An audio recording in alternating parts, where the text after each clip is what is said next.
오늘의 말씀 예레미야 32장 1절에서 우리 15절까지의 말씀입니다. 구약성경 1103쪽입니다. 예레미야 32장 1절에서 15절까지의 말씀 우리 다 같이 함께 한 목소리로 합독하시겠습니다. 유다의 시드기야 왕 열째 해 곧 느부갓네살 18째 해에 여호와의 말씀이 예레미야에게 임하니라. 그때의 바벨론 군대는 예루살렘을 에워싸고 선지자 예레미야는 유다의 왕의 궁중에 있는 시위대들에 갇혔으니 이는 그가 예언하기를 여호와의 말씀에 보라 내가 이 성을 바벨론 왕의 손에 넘기리니 그가 차지할 것이며 유다 왕 시드기야는 갈대아인의 손에서 벗어나지 못하고 반드시 바벨론 왕의 손에 넘겨진 바 되리니 입이 입을 대하여 말하고 눈이 서로 볼 것이며 그가 시드기야를 바벨론으로 끌어가리니 시드기야는 내가 돌볼 때까지 거기에 있으리라. 여호와께서 이와 같이 말씀하시니라. 너희가 갈대아인과 싸울지라도 승리하지 못하리라 하셨다 하였더니 유다 왕 시드기야가 이르되 내가 어찌하여 이같이 예언하느냐 하고 그를 가두었음이었더라. 예레미야가 이르되 여호와의 말씀이 내게 임하였느니라. 이르시기를 보라 내 숙부 살룸의 아들 하나멜이 내게 와서 말하기를 너는 아나돗에 있는 내 밭을 사라. 이 기업을 물을 권리가 내게 있느니라 하리라 하시더니 여호와의 말씀과 같이 나의 숙부의 아들 하나멜이 시위대들 안 나에게 와서 이르되 청하노니 너는 베냐민 땅 아나돗에 있는 나의 밭을 사라. 기업의 상속권이 내게 있고 물을 권리가 내게 있으니 너를 위하여 사라 하는지라. 내가 이것이 여호와의 말씀인 줄 알았으므로 내 숙부의 아들 하나멜의 아나돗에 있는 밭을 사는데 은 17세겔을 달아주되 증서를 써서 봉인하고 증인을 세우고 은을 저울에 달아주고 법과 규례대로 봉인하고 봉인하지 아니한 매매 증서를 내가 가지고 나의 숙부의 아들 하나멜과 매매 증서의 인친 증인 앞과 시위대들에 앉아있는 유다 모든 사람 앞에서 그 매매 증서를 마세야의 손자 네리야의 아들 바룩에게 붙이며 그들의 앞에서 바룩에게 명령하여 이르되 만군의 여호와 이스라엘의 하나님께서 이와 같이 말씀하시기를 너는 이 증서 곧 봉인하고 봉인하지 않은 매매 증서를 가지고 토기에 담아 오랫동안 보존하게 하라. 만군의 여호와 이스라엘의 하나님께서 이와 같이 말씀하시느니라. 사람이 이 땅에서 집과 밭과 포도원을 다시 사게 되리라 하셨다 하니라. 아멘. 할렐루야. 오늘은 이제 예레미야서를 다시 시작합니다. 저희들이 예레미야서를 우리가 2달 동안 로마서를 보다가 다시 이제 예레미야를 시작하는데요. 앞으로 2달 동안 또 예레미야를 통해서 많은 은혜를 나누시기를 소망합니다. 오늘은 예레미야 32장 1절에서 15절까지의 말씀으로 제목을 한번 같이 한번 읽어볼까요? 시작. 진짜가 보입니까? 라는 제목으로 함께 은혜를 나누려고 합니다. 여러분 수영장에 가면 우리 친구들한테 물어봐야겠다. 수영장에 가면 수영장 특유의 냄새가 나죠? 예. 그 냄새가 많은 분들이 어떤 냄새라고 생각을 하냐면 그게 다 염소, 락스라고 보통 얘기하는 염소의 성분 때문에 그런 냄새가 난다고 우리가 알고 있어요. 그런데 여러분 그거 아세요? 어느 정도의 우리 수돗물, 우리가 먹는 수돗물도 사실은 염소로 소독을 한다는 걸 알고 계십니까? 그런데 수돗물을 이렇게 뭐 싱크대에다 받아본다든지 욕조에다 받아보면 냄새가 수영장 냄새가 날까요? 안 날까요? 나질 않아요. 그럼 도대체 이 수영장 냄새가 왜 나는 것일까? 이렇게 톡 쏘고 약간 이 비릿하고 이 락스 같은 냄새가 왜 나는 것일까? 그래서 실험을 한번 해보았습니다. 비커에 2개의 증류수를 똑같이 담았어요. 그래서 한쪽에다가 염소를 이렇게 첨가를 해봤어요. 그랬더니 염소를 넣었던 곳이나 염소를 안 넣었던 곳이나 냄새가 났을까요? 안 났을까요?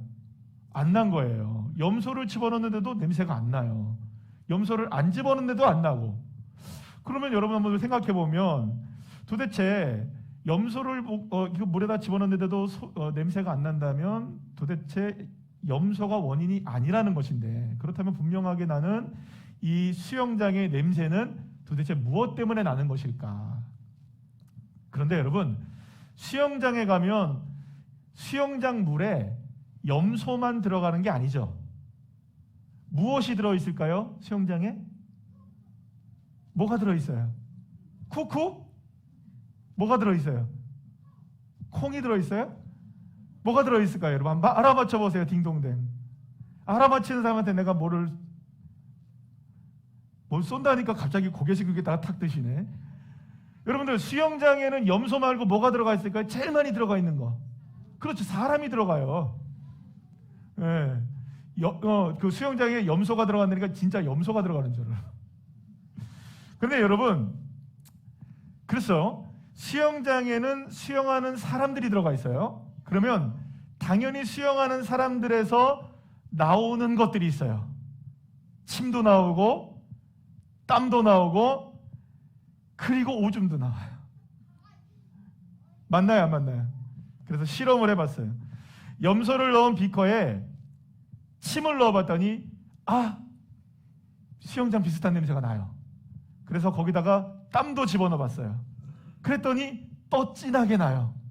그리고 마지막에 활용점점으로 오줌을 넣어봤어요. 그랬더니 딱 어두 냄새가 나는 거예요. 네, 수영장 냄새가 나기 시작했어요. 그러니까 이 말은 무슨 말이냐면 염소가 수영장 냄새의 원인이라고 우리가 생각했는데 그게 아니라 사실은 염소와 인간의 침, 땀, 오줌 등등이 섞이면서 수영장의 냄새가 지독하게 났던 거예요. 제가 실험한 건 아니고요. 이게 이 내용은요, 조지 자이던이라는 분이 쓴 오늘의 화학이라는 책에 나온 내용이랍니다. 이 책은 우리의 일상에서 접하게 되는 화학적 성분들을 어떻게 바라보고 생각해야 되는지에 대한 부분들을 이야기하고 있는데요. 그 중에 한 가지 더 흥미로운 이야기를 하나만 더 해드리도록 하죠. 여러분 커피 좋아하세요? 오늘 모든 세대의 예배니까 여러분들 저는 너무 좋아요. 이렇게 아이가 이렇게 대답하자. 설교를 듣고 있어요. 지금 장난치는 것 같은데 설교를 들어요. 그죠? 제가 커피를 좋아하니까 커피 아니요 얘기하잖아요. 저는 커피를 무척 좋아합니다. 목사님 커피 참 좋아해. 그래서 여러분 제 버킷리스트 중에 하나가 저희 집사람하고 저 버킷리스트 중에 하나가 뭐냐면 커피 맛집을 한 일주일 동안 찾아다녀 보는 거예요.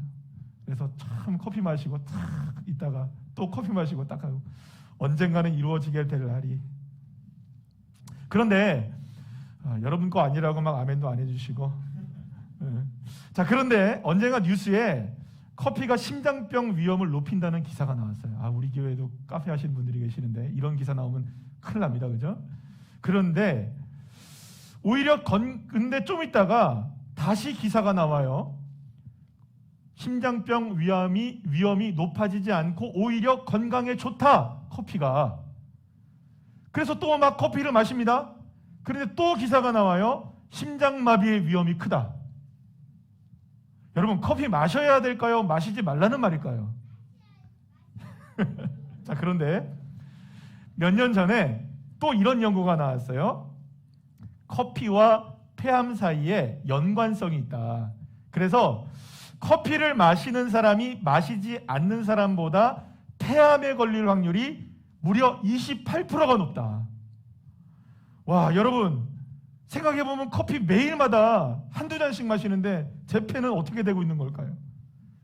근데 생각해보면 여러분 커피와 폐와 사실 이렇게 관계가 별로 없어 보이잖아요. 왜냐하면 커피가 폐에 닿지는 않을 거 아니에요. 그런데 어떻게 커피가 폐암을 일으킬 수 있을까? 그래서 이 저자가 수천 편의 논문을 읽어본 거예요. 진짜로. 그리고 전문가들을 찾아가서 인터뷰를 해본 거예요. 그래서 이유를 알아봤더니 그 논문에 맹점이 있었던 거예요.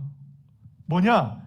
단순하게 커피를 맞은 사람들이 폐암이 높았다는 게 아니라 나중에 잘 살펴보니까 거기에 연관성 하나가 발표가 됐는데 뭐냐 하면 커피를 마셔서 폐암에 걸린 것이 아니라 오히려 폐암을 일으키는 원인이 되었던 것은 담배 때문이었다는 걸 알게 됐어요. 이유가 뭐냐? 커피를 많이 마시는 사람의 그룹 중에서는요, 커피를 많이 안 마시는 사람들보다 흡연율이 굉장히 높았던 거예요.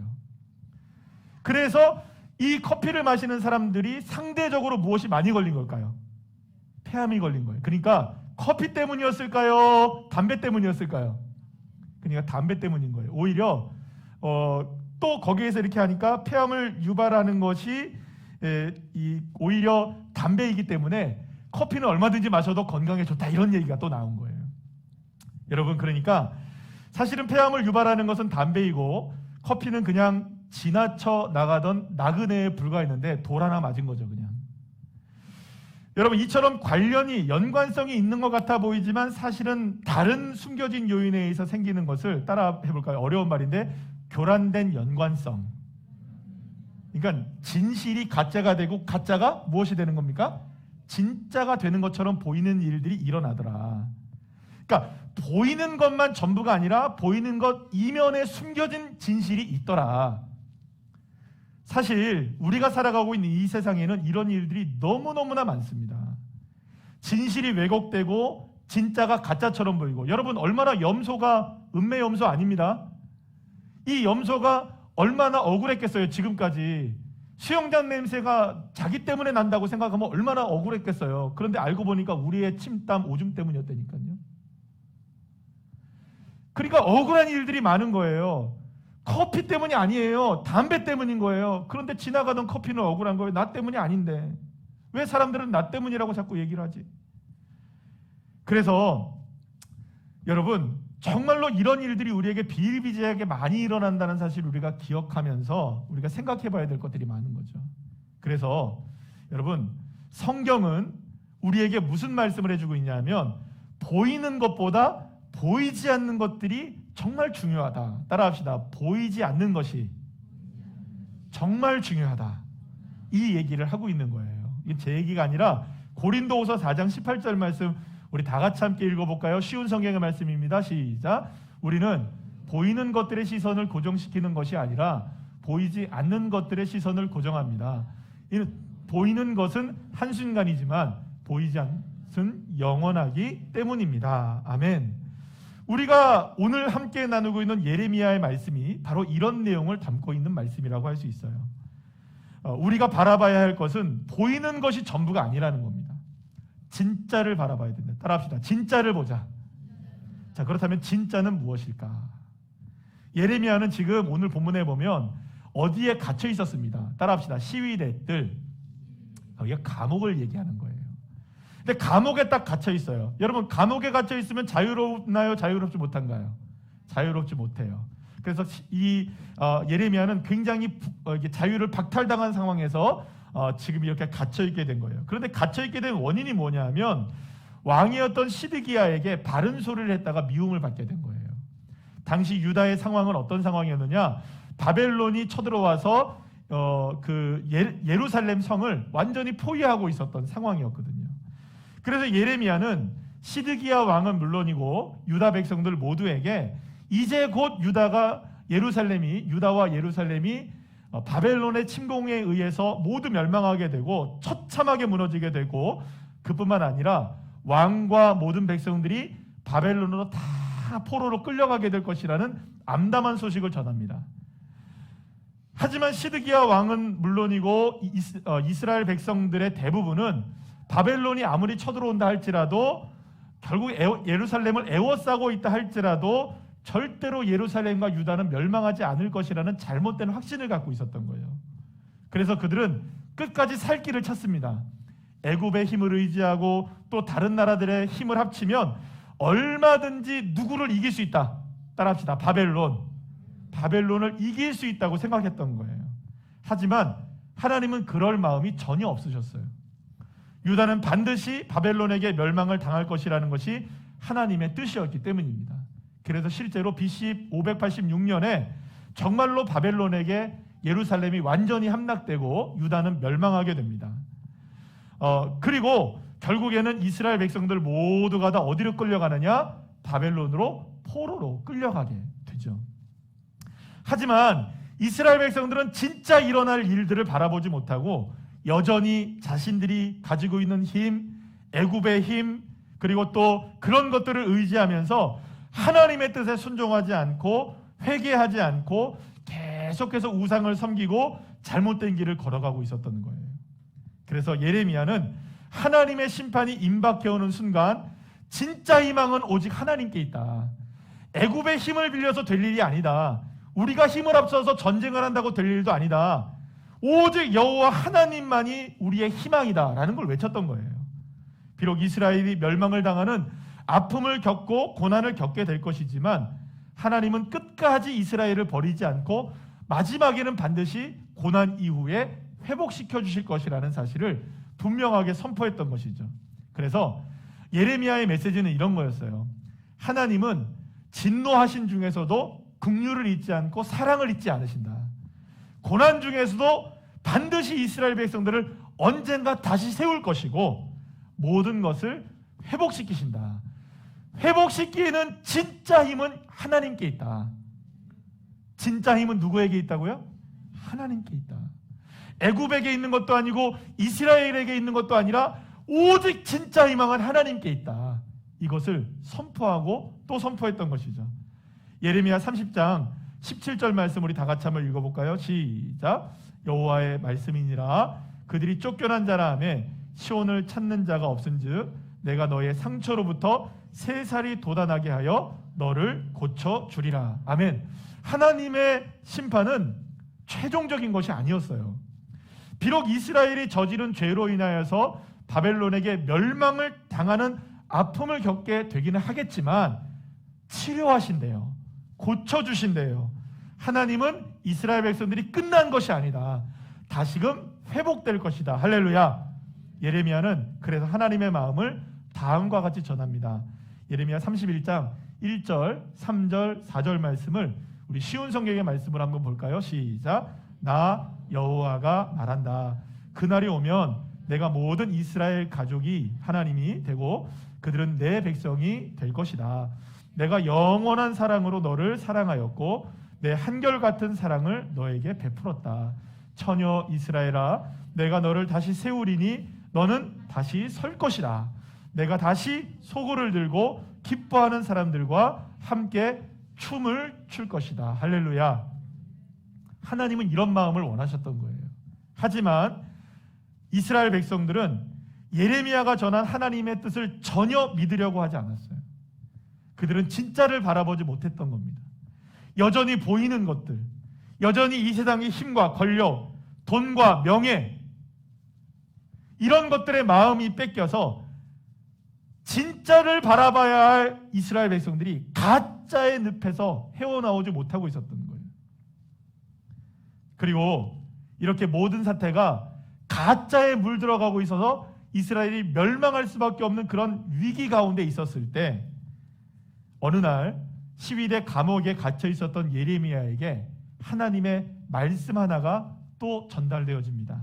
그것은 예레미야의 친척 중에 하나멜이라는 분이 계시는데 이 하나멜이라는 사람이 찾아와서 자신이 소유한 아나돗의 밭을 사라고 할 것이다. 그러면 그 밭을 사라라고 하나님이 말씀해 주셨는데 정말로 갑자기 뜬금없이 친척 중에 하나멜이 시위대 뜰 그러니까 감옥에 갇혀 있는 예레미야를 찾아와서 갑자기 예레미야한테 뭘 얘기하냐? 야 예레미야야, 네가 아나돗에 있는 내 밭을 좀 사야겠다라고 이야기한 거예요. 정말로 하나님이 말씀하셨는데 정말로 그 일이 일어난 것이죠. 아나돗이라는 곳은 어떤 곳이냐면요, 예루살렘에서 북동쪽으로 약 5km 정도밖에 안 떨어져 있는 곳이에요. 그러니까 여기서 말하면 한 전화동쯤 되는 거리, 굉장히 가깝죠. 그러면 여러분 퀴즈. 지금 어떤 상황이라고 그랬죠? 예루살렘이 바벨론에게 포위되어 있는 상태라고 말씀드렸죠. 그러면 여러분 예루살렘에 지금 갇혀 있었단 말이에요, 예레미야가. 그러면 아나돗이 5km 정도밖에 안 떨어져 있다면 그 땅은 지금 누구에게 점령되어 있을까요? 아나돗이란 땅은 그렇죠, 바벨론에게 점령되어 있는 상황이었다는 거예요. 그러니까 여러분 생각해 보세요. 이미 빼앗겨버린 아나돗의 땅을 사라니, 그것도 감옥에 갇혀있는 예레미야를 찾아와서 그 밭을 사라고 하나멜이 얘기하는 것이 여러분 제정신으로 보입니까?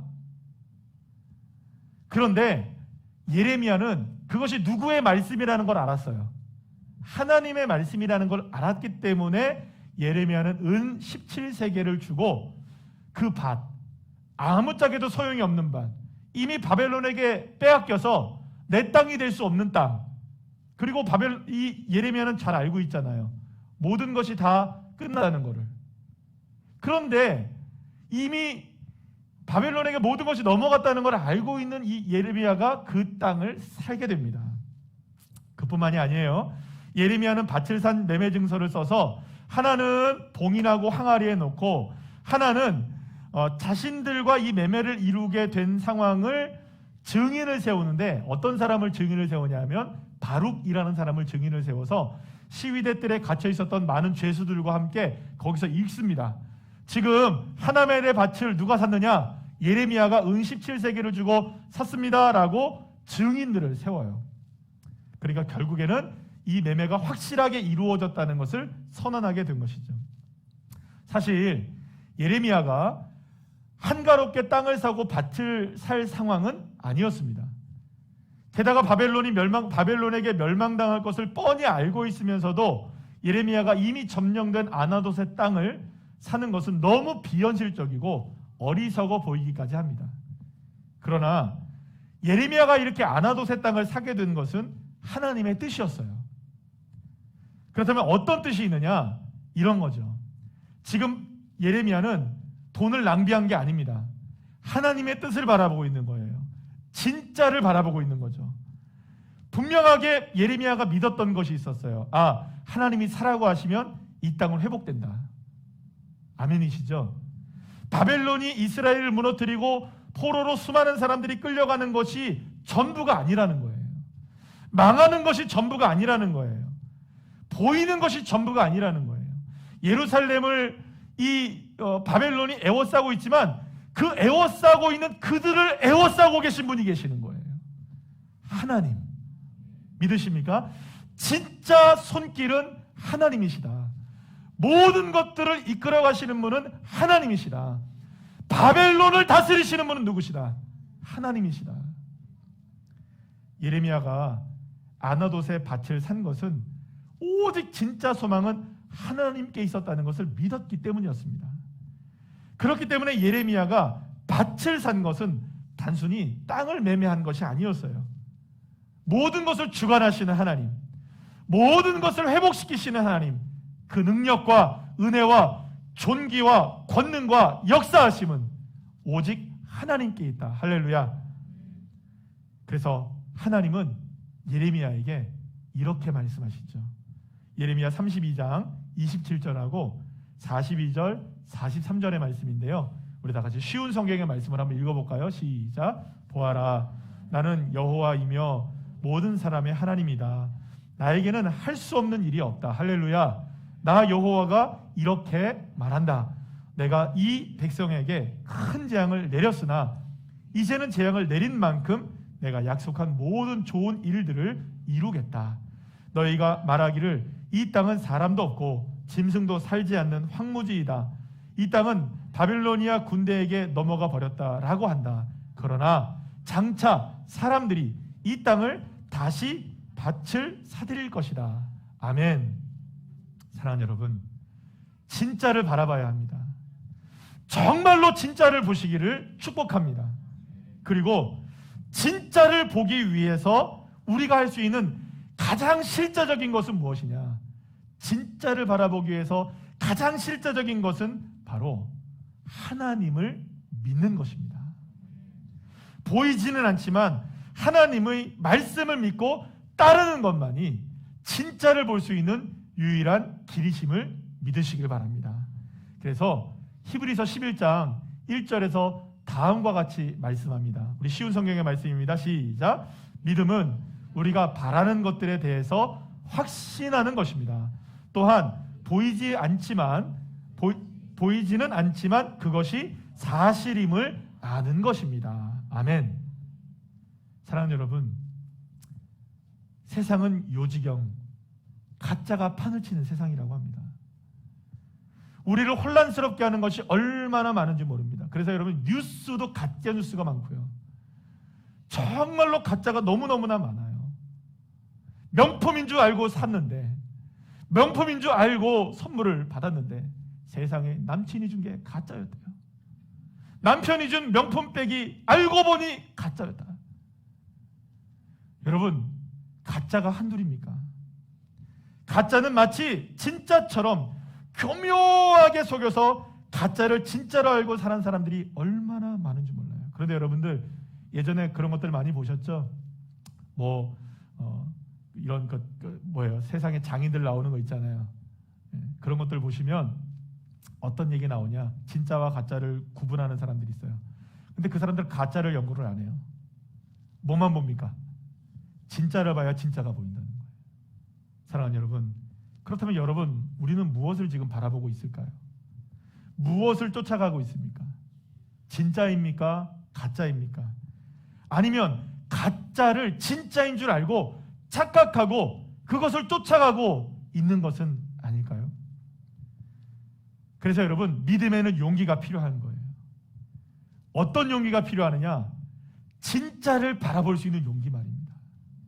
비록 보이지는 않지만, 손으로 우리가 느낄 수는 없지만 여전히 살아계시고 우리의 삶을 인도하시며 우리를 붙들고 계시는 여호와 하나님의 능력의 손길, 그것만이 진짜인 겁니다. 그리고 그것만을 바라보기로 결단하는 용기가 있을 때 우리의 삶은 진짜를 바라보는 눈이 열려지게 되는 것이죠. 그리고 오늘 이 시간 사랑하는 여러분, 오직 하나님만이 나의 유일한 소망임을 믿음으로 용기 있게 고백할 때 비로소 그 믿음을 통하여 진짜가 보여지게 되는 축복을 누리게 됩니다. 사랑하는 여러분, 가짜에 속지 맙시다. 괜히 엄한 것을 쫓아가지 마시고 진짜이신 여호와 하나님, 할렐루야, 그분을 바라보며 승리하는 주의 자녀들 되시기를 간절히 축복합니다. 이제 우리가 성찬식을 진행합니다. 성찬식이야말로 여러분, 우리가 진짜를 바라보는 믿음의 눈이 열려지는 시간이라고 저는 생각을 합니다. 예수님이 내 안에 계심을 믿는 것, 그분을 향해서 눈을 여는 것. 그렇기 때문에 성찬식을 통해서 우리가 주 예수 그리스도를 바라볼 때에 진짜를 받아보는 믿음이 없으면은 이 성찬식은 불가능해지는 것이죠. 오늘 이 시간 성찬식을 통해 진짜이신 하나님을 바라볼 수 있는 믿음의 눈이 더욱더 활짝 환하게 열려지는 은혜의 시간이 되시기를 간절히 축원합니다.